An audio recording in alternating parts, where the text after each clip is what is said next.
Assalamualaikum warahmatullahi wabarakatuh. Teman-teman sekalian, terutama sesama pensiunan PT Pupuk Kalimantan Timur. Saya ingin infokan bahwa kita sudah punya grup ya, forum ya. Namanya Forum Peduli Aset Dana Pensiun Pupuk Kaltim. Itu sudah lama terbentuk tahun 2023.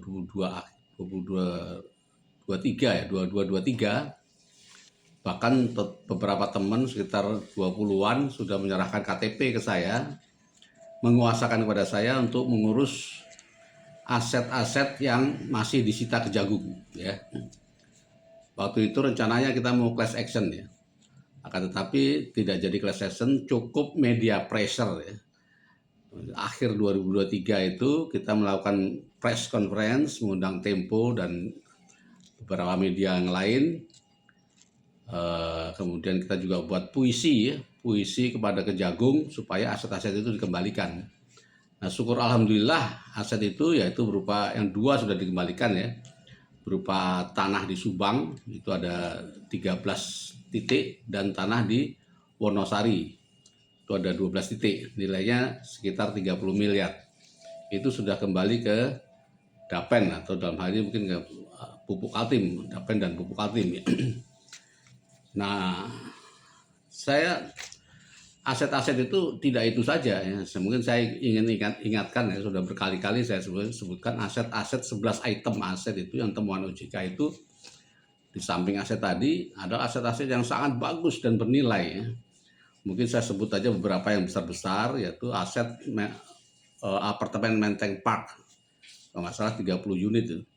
Sudah itu ada lagi apartemen di Watu Jimbar, Bali. Ada lagi apartemen di Borneo Bay. Kemudian di Bali yang kemarin bermasalah ada lagi apartemen di Jimbaran, Bali. Kemudian ada tanah di Bekasi, itu yang besar-besar ya. Ada tanah di Jogja. Sudah itu tadi ada tanah-tanah yang di AJK dan LCGP. Jadi itu yang besar-besar. Ada lagi Indolux yang dipilotkan ya. Nah, kemudian atas dasar hal-hal tersebut saya berkomunikasi dengan baik dengan dirut yang baru Pak Budi Wahyu Susilo, beberapa kali komunikasi melalui WA saja, dan beliau menjanjikan untuk bertemu dengan saya dalam waktu dekat ini setelah bertemu dengan P3KT. Nah, terkait hal itu saya sudah menyurati P3KT bahwa saya akan berjumpa dengan D1 terkait dengan 11 item. Jadi saya sebutkan bahwa saya masukkan bahwa saya tidak berjalan sendiri ya, saya lapor ya. Karena saya adalah bagian juga dari P3KT. Kemudian saya juga katakan bahwa teman-teman ini yang tergabung dalam forum dan grup sekitar 30-an orang, 35 orang itu punya legal standing. Artinya adalah teman-teman ini adalah mantan pensiunan dan berkontribusi ya terhadap cadangan terhadap aset-aset tadi. Jadi aset-aset tadi kan kontribusi kita karena iuran kita lah ada aset-aset tadi. Itu legal standingnya. Kemudian saya sampaikan bahwa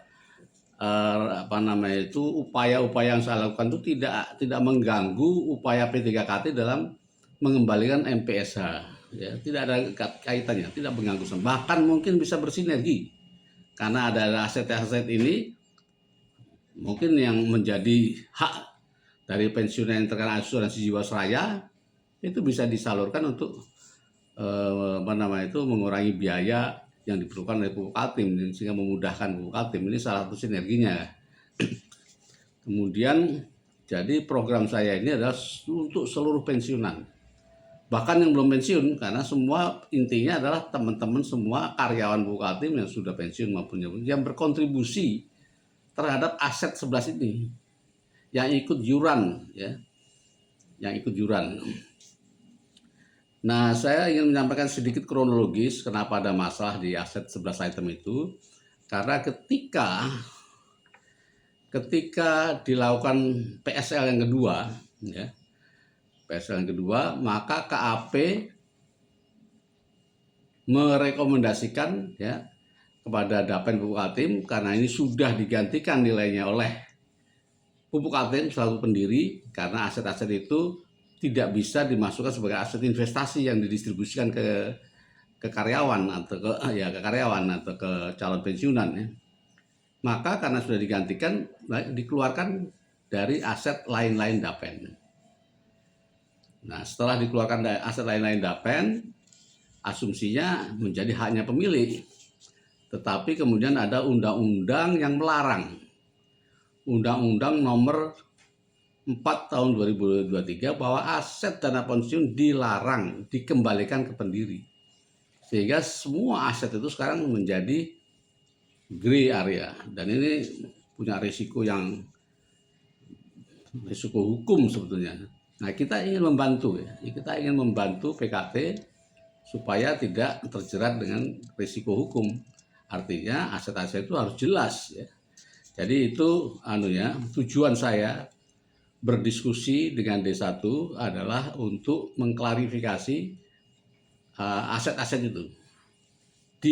Dicatatkan di mana, karena itu aset yang bukan aset obsolet ya, aset yang bagus-bagus ya. Dan untuk apa?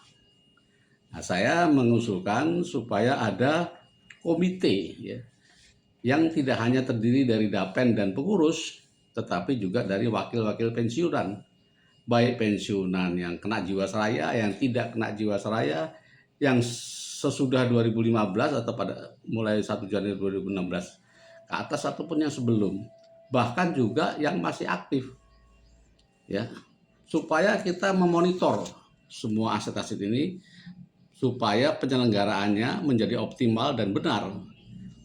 Pertama, karena masih adanya aset-aset yang belum masuk ke kita, padahal itu hak kita, yaitu kondotel di Bali, Jimbaran ya, dan piutang pihak ketiga. Ini besar sekali ya. Ini besar sekali. Itu harus kita upayakan untuk menambah cadangan kita untuk kesejahteraan kita semua ya. Jadi mudah-mudahan D1 bisa menerima penjelasan atau konsep ini. Nanti bagaimana jadinya kita lihat bersama-sama ya. Nah, mudah-mudahan, karena PKT kan kaya, ngapain dia ngurusi aset-aset ini gitu. Aset-aset ini harus kembali kepada peserta pensiunan sesuai dengan kontribusi masing-masing. Itu tujuan saya itu. Yang mudah-mudahan pendiri dalam hal ini bisa menerima penjelasan atau klarifikasi yang artinya terjadi diskusi yang win-win solution, kira-kira begitu. Win-win solution. Nah, saya minta doa teman-teman mudah-mudahan pertemuan saya dengan Pak Dirut D1 menghasilkan sesuatu yang baik untuk kita semua. Terima kasih. Wassalamualaikum warahmatullahi wabarakatuh.